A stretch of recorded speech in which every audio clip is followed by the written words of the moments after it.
প্রাথমিক সদস্য নবায়নের জন্য এই কার্যক্রম পরিচালনার জন্য একটি কমিটি আমাকে আহ্বায়ক এবং আমাদের রশিদুজ্জামান মিল্লাত সাবেক এমপি এবং দলের কোষাধ্যক্ষ এবং আরো এখানে যারা উপস্থিত রয়েছেন প্রত্যেকেই সদস্য, এদের সমন্বয়ে কমিটির বৈঠকটি ছিল। আজকে আমরা কিছু গুরুত্বপূর্ণ বিষয়ে এখানে আলাপ আলোচনা করেছি এবং সিদ্ধান্ত গ্রহণ করেছি। সেটি হলো যে এবার শুধুমাত্র নবায়ন নয়, আমাদের কাজ শুরু হবে আগামী 15 তারিখ থেকে 15 মে থেকে 15 জুলাই পর্যন্ত এটি চলবে। সেটা হচ্ছে নবায়ন পাশাপাশি প্রাথমিক সদস্য সংগ্রহ অভিযান। আমি আবারও বলছি, নবায়ন এবং দলের প্রাথমিক সদস্য সংগ্রহ অভিযান। এই প্রাইমারি মেম্বারশিপ ড্রাইভ যেটা চলবে 2 মাস ব্যাপী, এটা 15 মে থেকে 15 জুলাই।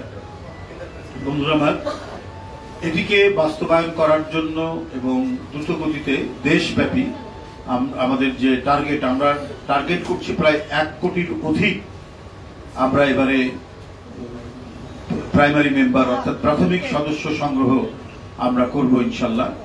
তো সেই ক্ষেত্রে আমাদের যে কেন্দ্রীয় যে সাব কমিটিটা এখানে কাজ করছেন, বিশেষ কমিটিটা এখানে কাজ করছে, তারা এ বিষয়ে গুরুত্বপূর্ণ ভূমিকা রাখবেন বলে আমরা আশা রাখি। আপনারা জানেন যে বিগত আওয়ামী ফ্যাসিবাদী যে সময় গেছে, যে দুঃসময় গেছে, সেই দুঃসময়ে স্বাভাবিকভাবে কোনো রাজনৈতিক কার্যক্রম করা যায়নি। আপনারা দেখেছেন প্রায় দিনের পর দিন তারা প্রায় আমাদের এই দলীয় কার্যালয়ে আক্রমণ করেছে। আমাদের যে অফিসের প্রয়োজনীয় যে জিনিসপত্র থাকে, কম্পিউটার, টাইপরাইটার, ফ্যাক্স মেশিন ইত্যাদি তারা ভাঙচুর করেছে। এইভাবে দেশে একটি গণতন্ত্র প্রতিষ্ঠা এবং গণতন্ত্রের জন্য যে প্রতিষ্ঠানগুলো গড়ে ওঠে, বিশেষ করে পলিটিক্যাল পার্টিও তো একটা প্রতিষ্ঠান। পলিটিক্যাল পার্টি একটি সুষ্ঠু নিয়ম শৃঙ্খলার মধ্যে দিয়ে গড়ে ওঠে। সেই নিয়ম শৃঙ্খলাকে একেবারে পর্যুদস্ত করার জন্য এবং একচ্ছত্র একদলীয় দুঃশাসনকে কায়েম রাখার জন্য তারা বিরোধী দলগুলোর উপর মুহুর্মুহু আক্রমণ করেছে। দলীয় কার্যালয় কতবার যে তারা ভাঙচুর করেছে, থেকে তছনছ করেছে, আমাদের অফিসের ভেতরকার কম্পিউটার, বিভিন্ন দলিল, ফাইল সব রাস্তার মধ্যে ফেলে দিয়েছে। অনেক কিছু তারা এখান থেকে নিয়ে গেছে। তো সেই পরিস্থিতিতে আবারও নতুন করে পুনর্গঠন করা, রিঅর্গানাইজ করা আমাদের একটা কঠিন ব্যাপার, সেটা আমাদের করতে হচ্ছে। এবং সেই ক্ষেত্রে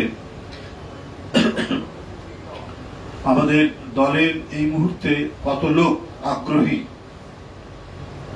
বিএনপি করার জন্য, সেটাও আমরা এই নতুন সদস্য সংগ্রহ যে অভিযান চলবে সেই অভিযানের মধ্যে আমরা সেটি জানতে পারবো।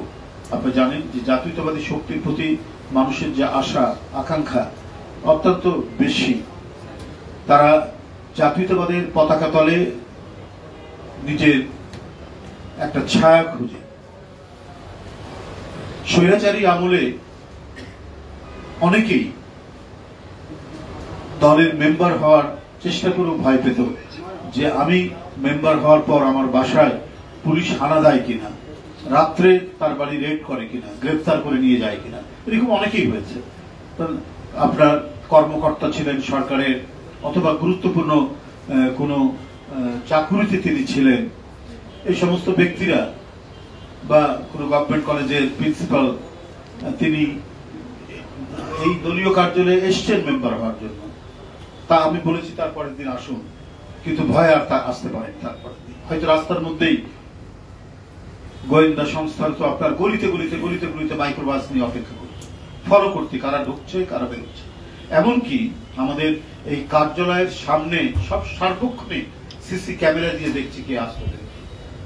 তো এইভাবে রাস্তার মধ্যে হুমকি দিত কোন বরেণ্য ব্যক্তি, সমাজের মধ্যে সমাজে যাদের অত্যন্ত সুনাম আছে এই ধরনের ব্যক্তিরাও আমাদের মেম্বার হওয়ার জন্য আসতো।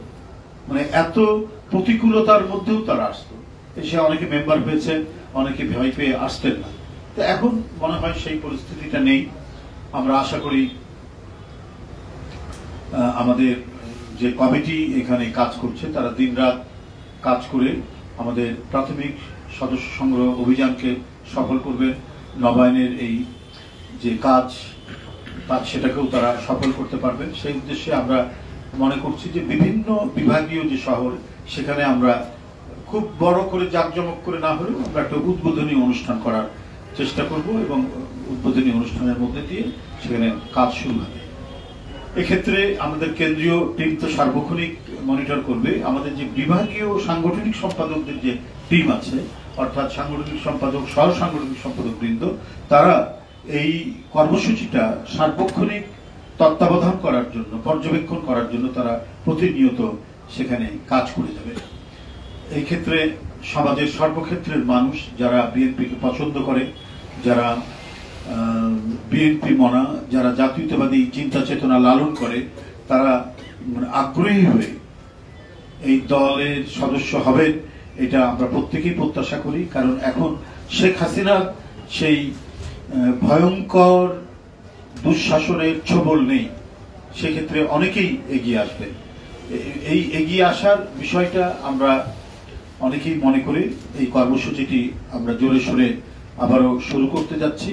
সেক্ষেত্রে আমি মনে করি যে গণতন্ত্রে গণমাধ্যম যে গুরুত্বপূর্ণ ভূমিকা পালন করে, রাজনৈতিক দলগুলোকে তারা যেভাবে সহায়তা করে, কর্মসূচিগুলোকে জনগণের মধ্যে ছড়িয়ে দেওয়ার তাদের যে গুরু দায়িত্ব তারা পালন করে, সেই দায়িত্বটা তারা পালন করে যাবেন। আমার আর বক্তব্য তেমন কিছু নেই। আমি আপনাদের সকলকে ধন্যবাদ জানিয়ে বক্তব্য শেষ বলুন। না, সেটা হলো যে ধরুন কেউ দীর্ঘদিন রাজনীতি করেনি, অথবা আওয়ামী লীগের আমলেও যারা হয়তো একসময় আওয়ামী লীগ করতেন, কিন্তু আওয়ামী লীগের এই দুঃশাসন, আওয়ামী লীগের বর্বরোচিত কর্মকাণ্ড, লুটপাট, টাকা পাচার, এটাকে পছন্দ করেনি, মানে যারা করেনি এই ধরনের মানুষ, তারা আগেই আওয়ামী লীগ থেকে সরে গেছেন, তারা আসতে পারবে না। এছাড়াও আমরা চাচ্ছি যে সমাজে যারা ফ্রেশ মানুষ, একজন ভদ্রলোক হয়তো রিটায়ার্ড করেছে, তিনি অন্তরে লালন করেন, একজন শিক্ষক হতে পারেন, একজন গভর্নমেন্ট অফিসার হতে পারেন, একজন ব্যাংকার হতে পারেন, একজন এনজিও কর্মী কর্মকর্তা হতে পারেন, সেটা একজন কৃষক হতে পারেন, একজন শ্রমিক হতে পারেন। এরা এখানে এই ক্ষেত্রে কোনো ক্রাইটেরিয়া নাই, তিনি আমাদের যে আদর্শ সেটা বিশ্বাস করেন কিনা। আমরা যে প্রাইমারি মেম্বারের জন্য যে রসিদ দেই, 20 টাকা দিয়ে যে রসিদটা পূরণ করতে হয়, এর সাথে এবারে থাকবে যেটা বললেন পদ্ধতিটা, এবারে পদ্ধতিটা একটা আবেদন পত্র থাকবে। এটা আমাদের কনস্টিটিউশন, আমাদের গঠনতন্ত্রে আছে, এবং সেটা ওই যে অঙ্গীকারনামা বা আবেদন পত্র বলি আমরা, এই আবেদন পত্রটা এই যে আপনাকে বলি 55 নম্বর পাতায় আছে। আমরা এবারে যারা প্রাইমারি মেম্বার হবেন, প্রাথমিক সদস্য যারা হবেন, তাদেরকে এই ফর্মটা পূরণ করতে হবে।